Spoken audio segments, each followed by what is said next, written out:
Wyn and I want to express our gratitude for every one of our listeners. Thank you for being a part of this podcast and sharing this space with us each week. We are now offering an opportunity to work with Wyn or myself individually in a deeper look towards what's true about life and who you really are. If you'd like to know more, email me or Wyn for more details. In a 3-day dive under the noise, anything is possible. Let's find out. Now onto the podcast. Welcome. This podcast is an exploration into being human and what's possible when there's less attention on the noise in our heads. Warning. While listening to this broadcast, you may experience moments of deep peace, sighs of relief, personal insights, or long stretches of dead air. Do not be afraid. This is normal. Under the Noise with Wyn Morgan and Kate Roberts. Welcome to this week's Under the Noise with me, Wyn Morgan, and my fabulous co-host, Kate Roberts. Hello, Kate. How you doing? Hey, Wyn. How's it going? Good, thanks. Good. So the thought today was that we could talk about moods. And the reason is because that's something I'm very familiar with. And, and it's not something I would say is a badge of honor, but I happen to have had over my entire life been affected by my moods. So I thought we could chat about it. Not necessarily about me and my moods, because that's beyond hope, let's face it. But how moods work in human beings, their effects and cause and, all that kind of stuff. So I thought that might be something we could talk about today. Absolutely. Wyn, what do you think is the cause of moods?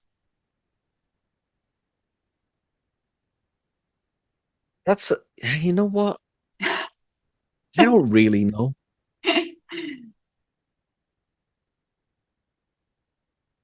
What I do know is what looks like the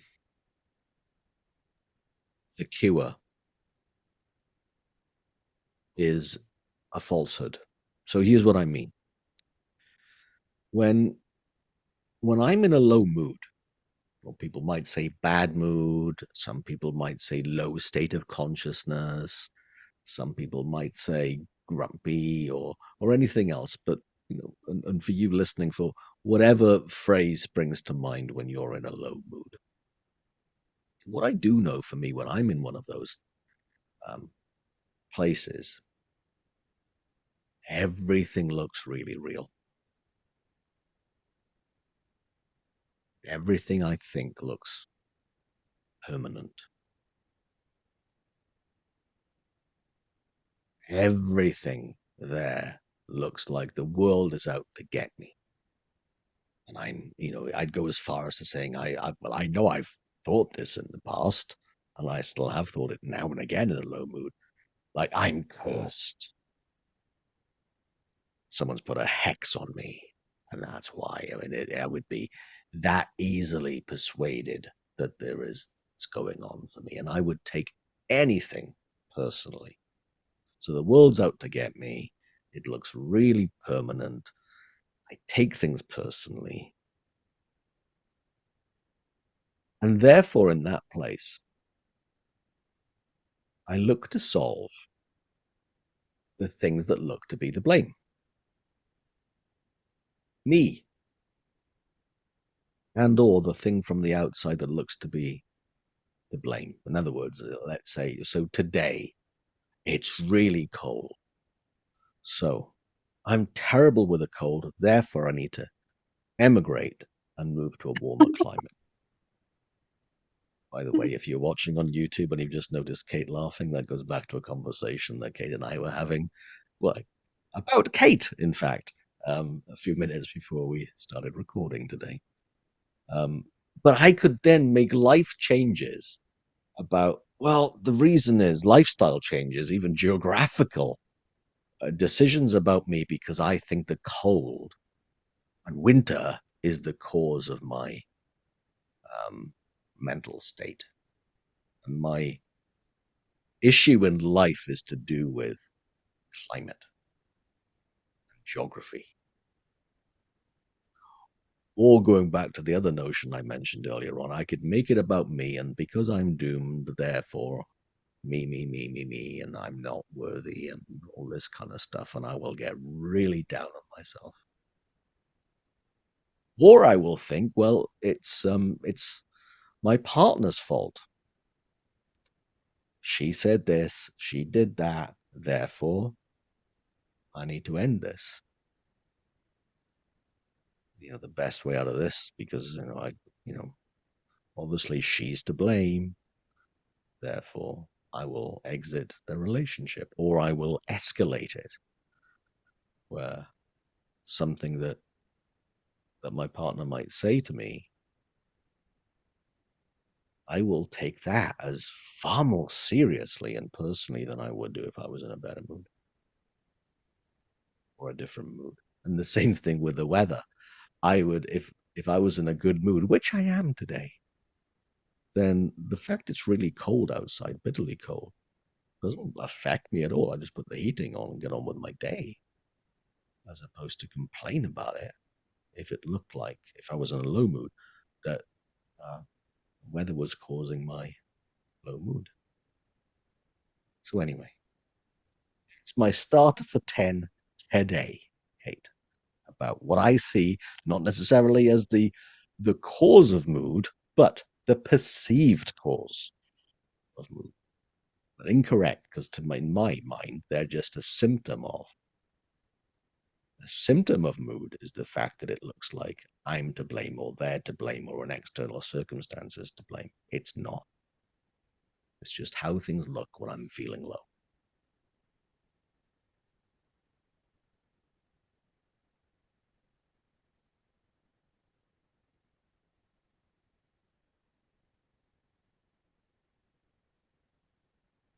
Sometimes if I'm in a low mood,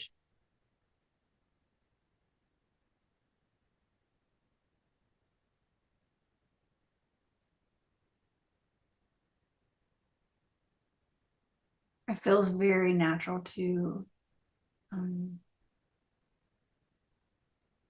it. I don't know of a better way of saying that. Like, I'm sad. I'm mad. It's not like this, like, oh, it's just a mood that's kind of moving through, or energy that's kind of moving through, which a lot of people, you can hear a lot of people talk about it in that way, right? I'm this. It's like as soon as you start to feel this, it's like it becomes like part of you for a while. And I think it kind of probably drags it out for me a little bit more, because I'm sad, or I'm this. Now, I'm not even in a day probably the same mood, good or bad, all day long. It's this movement of mood, right? But as soon as I'm having a sad day, I've just taken my whole day Yeah. and decided that's what it is. I don't know why I do that, but I remember I was listening to a call with one of our previous guests, Marina Galan, and she was telling this example of Native Americans. I don't think she specifically said which ones, but that they would say things like, sadness is visiting me today. Like, it's this thing that just, it's this temporary thing that just kind of comes through and moves through and visits and leaves. It's not, I'm sad. Yeah. And I love that. I love that example of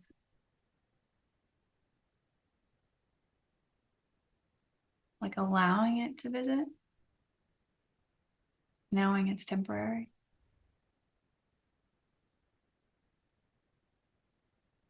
I don't think they say, oh, sadness lives with me now. It's this acknowledgement that it's temporary, that it's just, it's not who we are. It's just going to come and visit for a bit and leave. I love that because I tend to own it for a while, like make it me for a while. A lot of languages have it differently as opposed to I am sad. I How have sadness. I have sadness. Mm. I have, this. I remember when I was learning Italian, it's not I am hungry. I have hunger. Mm. It's like I have indigestion. You know, I don't think people tend to um, blame their partner, their spouse, or a colleague or a family member for indigestion. I have indigestion in the same way as I have sadness. It doesn't, there isn't the stickiness that Mm. we go to blame someone else for. But I also know, and I don't know, about the Native American people that Marina was talking about, but it seems to me even linguistically, because I mean I've talked to people in Italy and other languages where I have this emotion as opposed to I am this emotion. And still, to your point, um, I'm having a sad day. Goes back to something that I mentioned, right? It looks permanent. This feeling looks permanent in a low mood. It just looks like it's a big freaking deal. Doesn't make it so, but that's just how it looks. And I love the notion of, or the fact of seeing how the effect of a low mood, it just makes something look, it's just not a visitor. Oh, it's in for the day. Yeah, this is just, me. I am cursed. I'm having a sad day.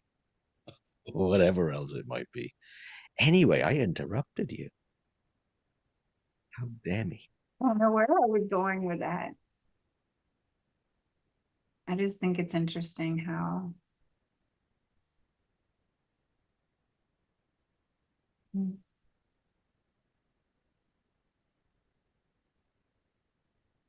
it when I'm in a low mood.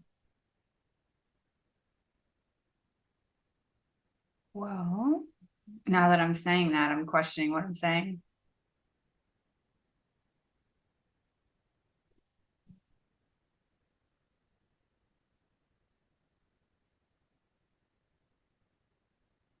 Yeah, I seem to own low moods more than I own the yeah, I know. I was gonna say maybe I own the good moods as well, like the high moods when I'm in them, but I don't know if I do that as much as the low ones. The low ones are like, this is me, right? Yeah. But not the elevated mood. Interesting. It is an interesting phenomenon, and that's not just you and me, about the moods that we own and the ones that we don't. I think there's a direct kind of link there. I've yet to know anybody, but you could write in if you're one of these people and prove me wrong, where, oh, yeah, low moods, bring them on. Nothing personal about that. Jeez, no, I own my high moods, not my low moods. I mean, I'd see it's possible to own them, to own the high and not the low. But from experience and talking with a lot of people over a lot of years, it seems to me the low mood, that's the one we take seriously and personally and see as a bit more meaningful and a problem to solve than other moods we don't see as a problem to solve.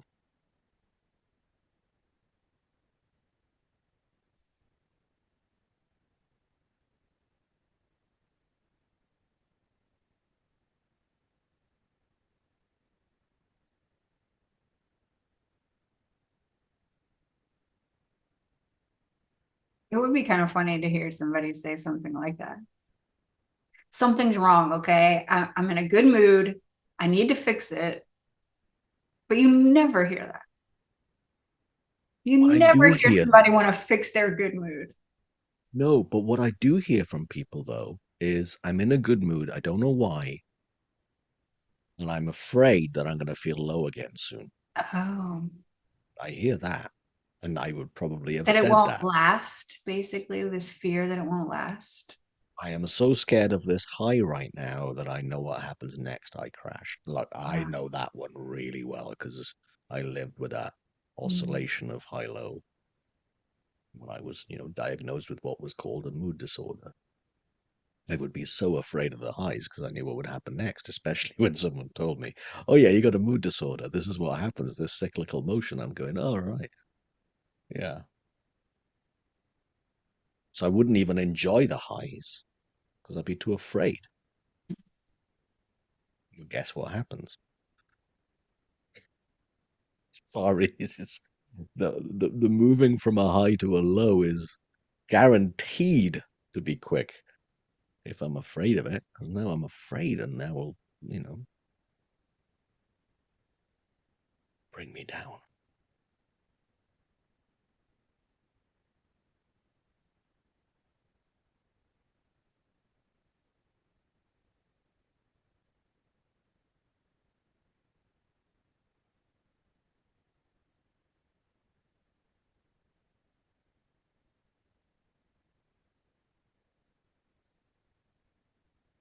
I think it would be like if moods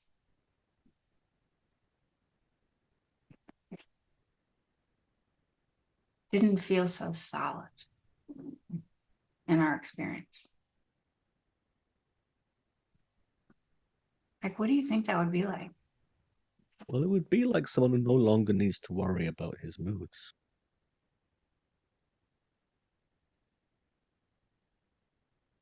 Or fix things, right? Yeah. But like, Well, I'm what talking from personal everybody knew? experience. Right. Like, what if moods Yeah. just weren't a solid? Okay, so I remember being in a group one time, and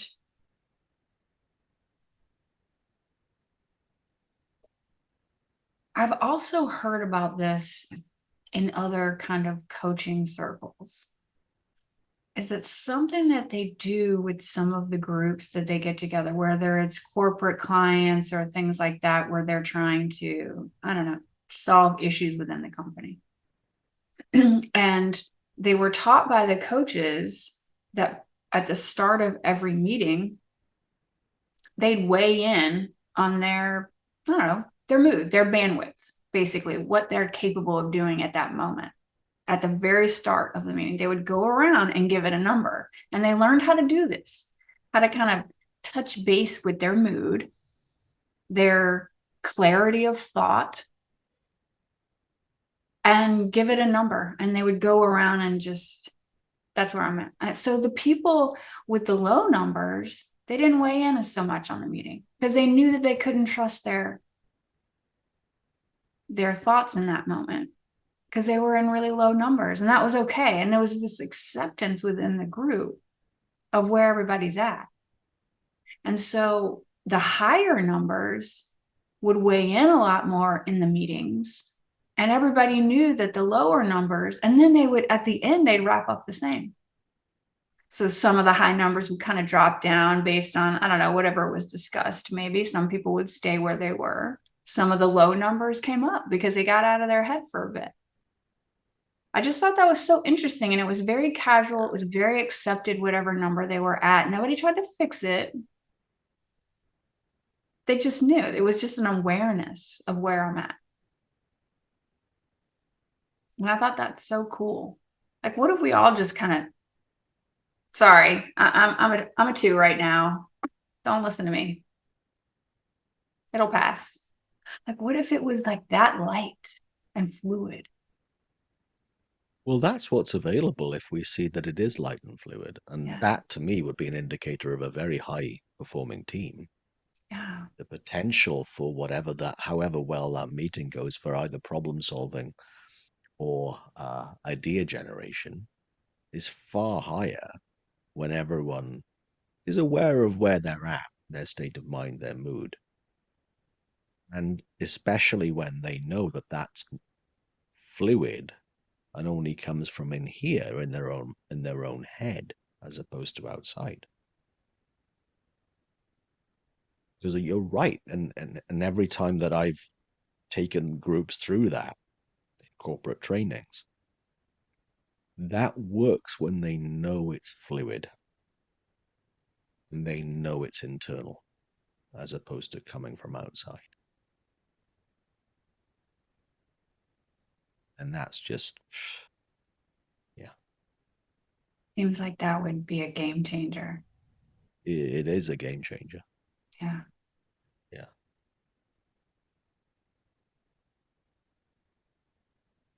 Years later, it's still a game changer.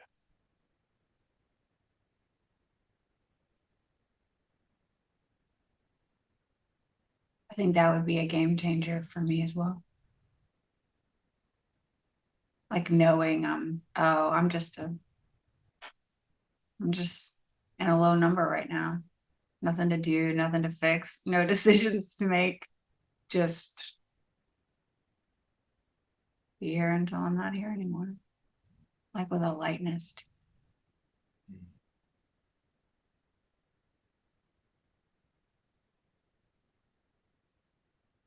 Well, realizing that has changed my life. Yeah.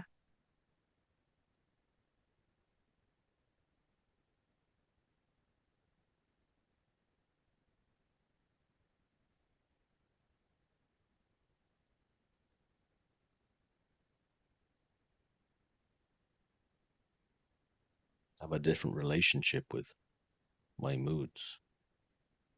And what reminds me now is, I think I mentioned it on a previous episode.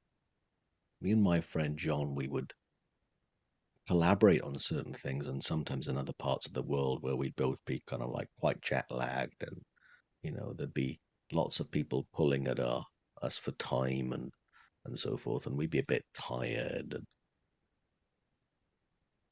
And I remember the times that he and I would be having our kind of morning coffee, and we'd both be grumpy, and we'd find it really funny. We'd find ourselves and each other really grumpy. So the notion of being able to have a different relationship with morning grumpiness, I think that's something that the 35-year-old version of me would have had no idea that that was possible. No idea. Because the 35-year-old version of me, I had no idea how moods work, nor emotions, nor thought, nor himself. He had no idea.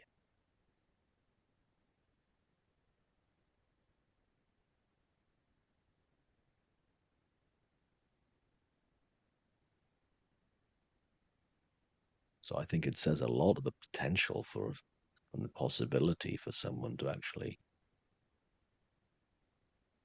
find their moods not only as light but humorous. That's that's a gift.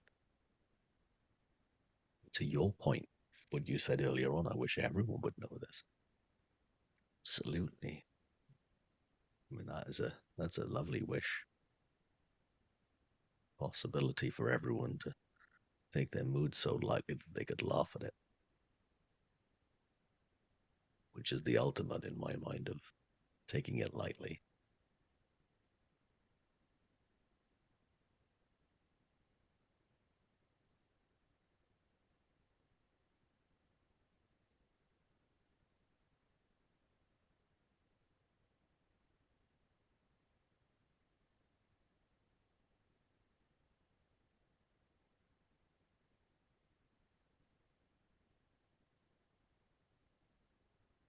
Do you have clients that come to you and would like to get rid of their moods? Yeah. Yeah.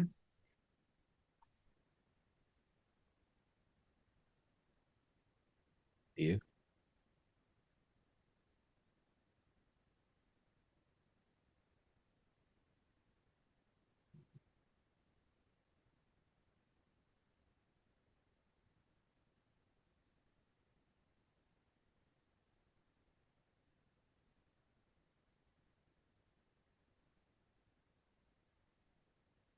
Actually, would you consider anxiety a mood?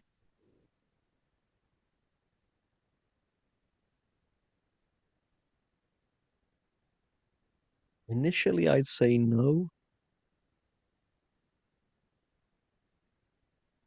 I'm not, and as soon as I then said no, I want to think about it more, I get in my head about it.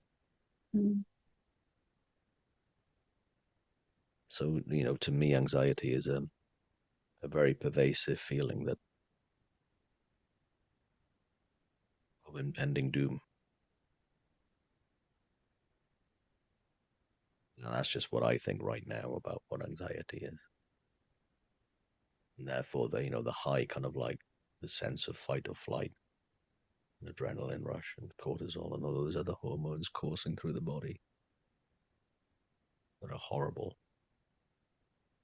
And it's that heightened. I think they work in similar ways, that what's behind them Mm. is a part of the human experience.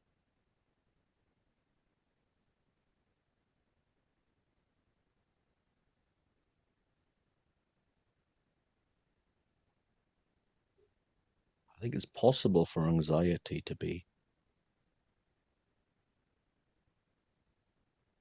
seem like a bigger deal or to struggle longer with it. I think that's possible for it to feel bigger and longer and more real if anyone's in a low mood already. I think it's possible for a moment of anxiety to last longer.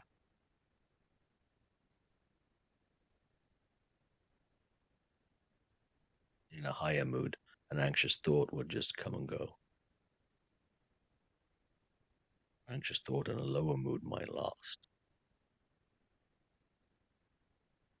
That's just what I think.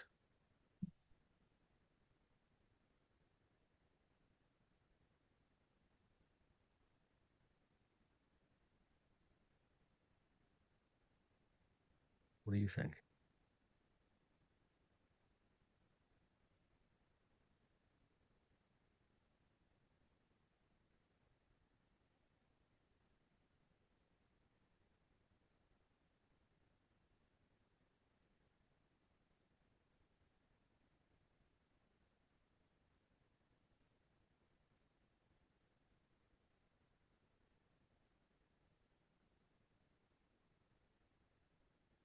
I don't know.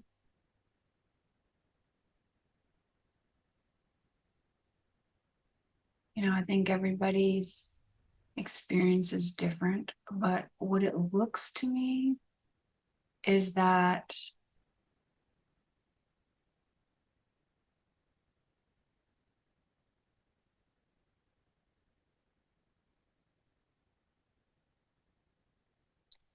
moods,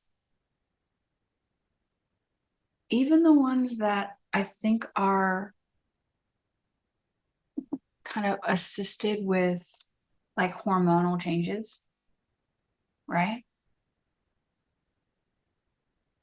I think they are fluid in that they're energy that moves through, right? It's consistent. And I don't know where it comes from or why, or maybe it's just our bodies. Yeah. But it seems to me like when things have gone beyond that and we believe the thinking that shows up from those places, those feelings, right? And it all looks really real. But I think that we create these kind of habits of thought that kind of gather momentum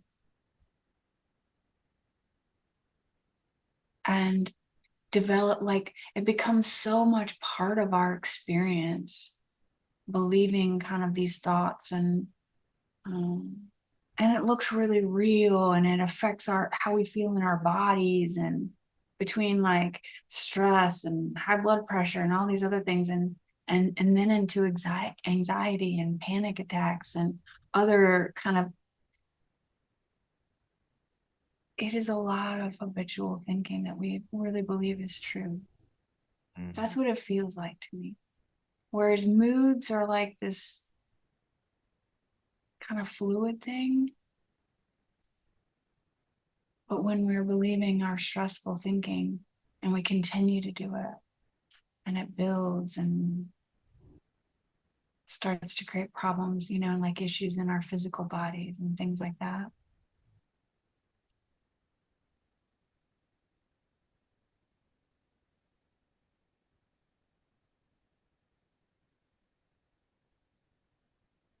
A lot of thinking that just feels very real.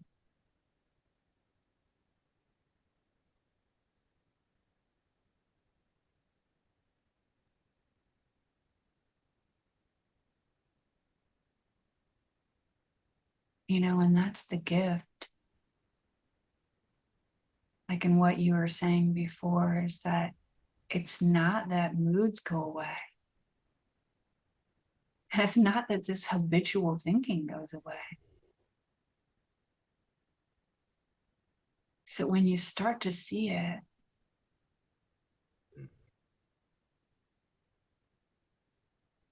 it's like we trust it less. Yeah. Like the relationship is very different and we trust it less. Yeah. You can see it for what it is, not how it looks. Or even how it feels. See that too. Yeah. Yeah. And that's why no matter how long somebody's been feeling a certain way, or how it's kind of developed in their psychology, like even for you, like mood disorder diagnosis and things like that, like there's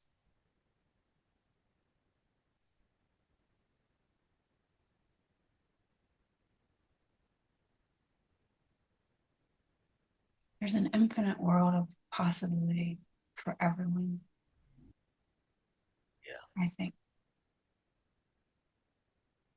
Well, I've seen it for myself and many, many other people in the last sort of 10 odd years where that I can't doubt that possibility.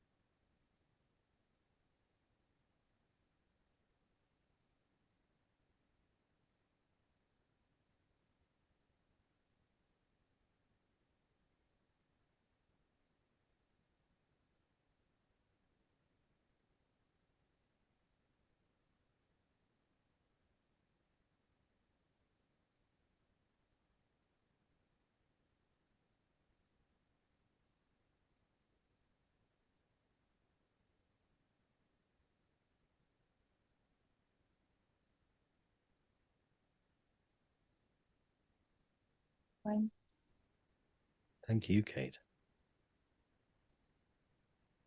And thanks for your topic. You say it as if it's a surprise that I have. Which, by the way, it's true. It is a surprise. Oh, it's a good topic. That's great. It's a surprise that I had an idea before we even said hello today about what we might talk about. And thank you. You've been listening to Under the Noise.